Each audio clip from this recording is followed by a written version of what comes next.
एक बार स्वामी विवेकानंद जी अपने आश्रम में छोटे से कुत्ते को टहला रहे थे। अचानक वहाँ पे एक नौजवान युवक आ गया, स्वामी जी के पैरों पर गिर पड़ा, कहने लगा, स्वामी जी मैं बहुत परेशान हूँ, प्लीज़ मेरी मदद कीजिए। स्वामी जी ने उसे उठाकर शांत रहकर अपनी समस्या बताने को कहा। उस युवक ने कहा कि स्वामी जी मैं बहुत पढ़ा लिखा हूँ, मेहनती भी हूँ, लेकिन फिर भी आज तक किसी काम में मैं उतना सफल नहीं हो पाया जितना मैं उसका हकदार हूँ। युवक की सारी बातें गौर से सुनने के बाद स्वामी जी ने कहा कि मैं तुम्हारी समस्या का हल ज़रूर बताऊंगा, लेकिन उसके लिए तुम्हें मेरा एक छोटा सा काम करना पड़ेगा। तुम्हें इस कुत्ते को थोड़ी दूरी तक टहलने के लिए ले जाना पड़ेगा।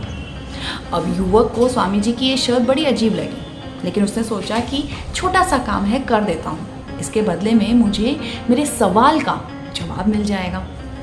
युवक ने स्वामी जी से वो कुत्ता लिया और उसे टहलने के लिए ले गया।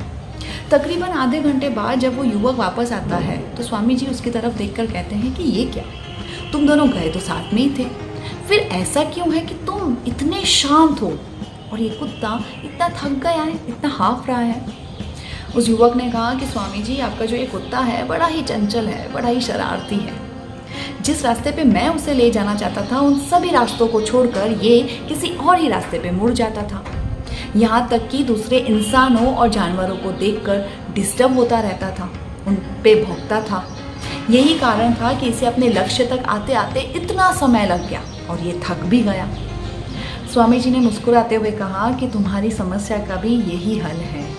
तुम भी अपने लक्ष्य तक आगे बढ़ते तो हो, लेकिन फिर अपने रास्ते से भटक जाते हो। कुछ दिनों के बाद या तो तुम अपने लक्ष्य को भूल जाते हो या फिर अपना लक्ष्य बदल देते हो।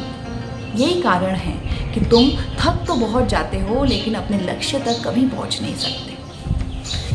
आप सबको भी ये कभी महसूस तो हुआ होगा कि आप सब भी अपने लक्ष्य से कभी कभी डगमगा जाते हैं। जैसे कि पढ़ने की शुरुआत तो करते हैं, सोचते हैं कि आज पूरे दिन में 5 चैप्टर्स पढ़ लूँगा, लेकिन फिर क्या, बहुत ही जल्दी अपने रास्ते से भटक जाते हैं। 1-2 चैप्टर्स पढ़ने के बाद या तो हमें नींद आने लगती है या हम बोर हो जाते हैं।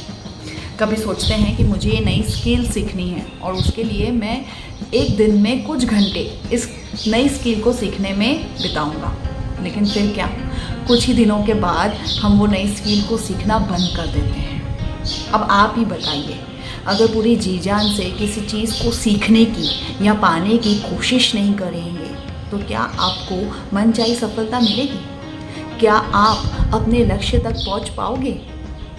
Thank you.